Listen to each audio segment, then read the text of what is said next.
বিশ্বনবী পাগলের মতো একবার হাউজে কাউসারে যাবেন, একবার সিরাতে যাবেন, একবার পুলসিরাতের দিকে, একবার হাউজে কাউসারের দিকে পাগলের মতো দৌড়াতে থাকবেন। তার কোন গুনাহগার উম্মত যাতে জাহান্নামে ঢুকে না যায়। সেদিন কেউ সুপারিশ করতে পারবে না বিশ্বনবী ছাড়া। কিয়ামতের ময়দানে ওই বিভীষিকাময় সময়ে মুসিবতের কালে মানুষগুলো পাগল হয়ে বিশ্বনবীকে খুঁজতে আরম্ভ করবে। সবাই মিলে বিশ্বনবীর কাছে যেয়ে বলবে, ইয়া রাহমাতাল লিল আলামিন, ইয়া খাতামান নবীন, রাহমাতাল লিল আলামিন। দেখেন আমাদের কি অবস্থা, কি কঠিন বিপদে আমরা আছি, দাঁড়াতে পারি না, সূর্যের আলোতে ঘেমে হয়রান। আজকে কেউ সুপারিশ করতে পারবে না। সব নবীরা অপারগতা স্বীকার করেছে, তারা বলেছে আপনি ছাড়া কেউ নাকি আল্লাহর সামনে দাঁড়াতে পারবেন না, আপনি একটু সুপারিশ করেন। বিশ্বনবী বলবেন, আসো আসো, আজকের দিনে আমি ছাড়া আল্লাহর সামনে কেউ দাঁড়াতে পারবে না।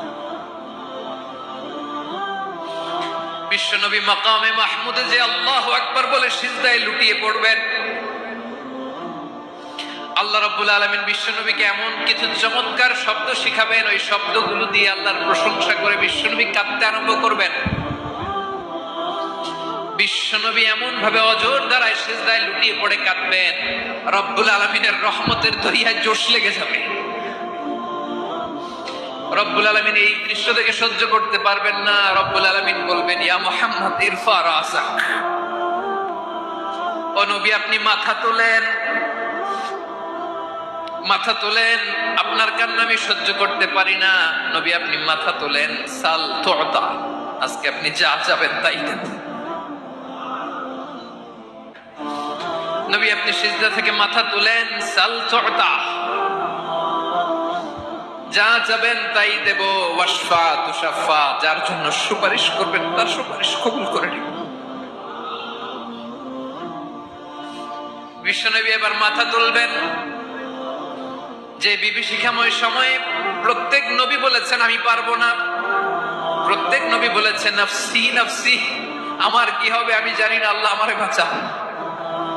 প্রতিটি নবী বলবেন নফসি নফসি, আল্লাহ তুমি আমারে বাঁচাও, আমারে বাঁচাও। বিশ্বনবী মাথা তুলবেন, তুলে বলবেন রব্বি হাবলি উম্মতি, আল্লাহ তুমি আমার গুনাহগার উম্মতকে বাঁচাও। এই দুনিয়ার বুকে রব্বুল আলামিন সব নবীকে একটা করে দাওয়া মুস্তাজাবা দিয়েছেন, মানে যে দোয়া করলে কবুল হয়ে যায় সাথে সাথেই। দাও বিহা, দুনিয়ার সব নবীরা ওই দোয়াটা দুনিয়ায় করে ফেলেছে। সব নবীকে আল্লাহ একটা করে দোয়া দিয়েছে, নবী দোয়া করলেই কবুল। সব নবীরা ওই দোয়া করে ফেলেছে দুনিয়াতে। বিশ্বনবী বলেন আমি করি নাই।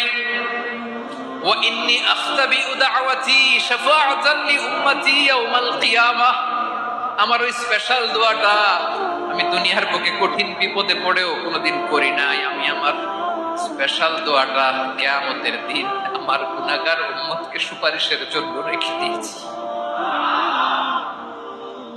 আল্লাহ বলবেন নবী ইরফা রাসাক, মাথা তোলেন, আর কাটবেন না।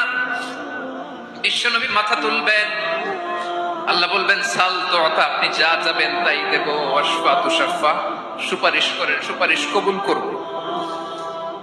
বিশ্বনবী বলবেন আল্লাহ ওই স্পেশাল দোয়াটা দুনিয়াতে করি নাই, আজকে আমি তোমার দরবারে দাঁড়িয়ে কিয়ামতের দিন ওই দোয়াটা করছি। আল্লাহ আমার যে উম্মতের হৃদয়ে যাররা পরিমাণ ঈমান আছে, আমার একটা উম্মতকেও তুমি জাহান্নামে ঢোকাতে পারবে না। বিশ্বনবী পাগলের মতো একবার হাউজে কাউসারে যাবেন, একবার সিরাতে যাবেন, একবার পুলসিরাতের দিকে, একবার হাউজে কাউসারের দিকে পাগলের মতো দৌড়াতে থাকবেন। তার কোন গুনাহগার উম্মত যাতে জাহান্নামে ঢুকে না যায়। সেদিন কেউ সুপারিশ করতে পারবে না বিশ্বনবী ছাড়া। এজন্য 5 নম্বর আল্লাহ বললেন মান যাল্লাযী ইয়াশফাউ ইনদাহু ইল্লা বিইذনিহি, কার সাহস আছে, কার এত বড় বুকের পাটা কিয়ামতের কঠিন দিন আল্লাহর সামনে দাঁড়িয়ে সুপারিশ করবে? কারো ক্ষমতা, কারো ক্ষমতা নাই। বিশ্বনবী সেদিন সিজদায় পড়ে উম্মতের জন্য কাঁদবেন, সবাই কাঁদবে নফসি নফসি, আল্লাহ আমারে বাঁচাও, আল্লাহ আমারে বাঁচাও। বিশ্বনবী বলবেন উম্মতি উম্মতি। বিশ্বনবী আমার জন্য কাঁদতেন, আপনার জন্য কাঁদতেন, আমাদের জন্য সেদিন কেঁদে কেঁদে জাহান্নামের দরজায় দাঁড়িয়ে আমাদেরকে টেনে টেনে জান্নাতে ঢুকাবেন। এজন্য এই বিশ্বনবীর ভালোবাসা যেন আমাদের হৃদয়ে ভরপুর থাকে। আমার ভাইয়েরা, প্রতি শুক্রবার বিশ্বনবীর উপরে বেশি বেশি যেন আমরা দুরূদ পড়ি। আমরা যখন বিশ্বনবীর সালাম দেই, দুরূদ পড়ি, একদল স্পেশাল ফেরেশতা আছে যারা বিশ্বনবীর দুরূদটা নিয়ে সরাসরি বিশ্বনবীর রওজায় যায়, যে বলে অমুকের বেটা অমুক আপনারে সালাম দিয়েছে। বিশ্বনবী নিজ কবরের থেকে নিজেই সালামের উত্তর দেয়। বিশ্বনবীর ভালোবাসা যেন আমাদের হৃদয়ে থাকে, বিশ্বনবীর সুন্নাহ দিয়ে যেন আমাদের জীবনটাকে সাজাই। বলা যাবে ইনশাআল্লাহ? বিশ্বনবীর ভালোবাসা ছাড়া কেউ জান্নাতে ঢুকতে পারবে? বিশ্বনবীর পক্ষে আমরা বলবো, বিশ্বনবীর পক্ষে আমরা লিখবো, বিশ্বনবীর জন্য আমরা আমাদের কলিজার রক্ত বিলিয়ে দিব, ঠিক কিনা বলেন? সেদিন বিশ্বনবী ছাড়া কেউ সুপারিশ করতে পারবে না। 5 নম্বর আল্লাহ বললেন, মান দাল্লাযী ইয়াশফাউ ইনদাহু ইল্লা বিইذনি, কে আছে সুপারিশ করবে আল্লাহর সামনে আর আপনি আপনার বাবার দরবারে যে সেজদা দেন? হ্যাঁ, ইব্রাহিম আলাইহিস সালাম থারথার করে কাঁপবে আর বলবে নাফসি নাফসি, আল্লাহ আমারে বাঁচাও। মুসা আলাইহিস সালাম থারথার করে কাঁপবে, আল্লাহ নাফসি নাফসি, আমারে বাঁচাও। আর আপনি পীরের দরবারে যে সেজদা দেন? কোথায় আছেন আপনি? খবরদার, কেউ বাঁচাতে পারবে না।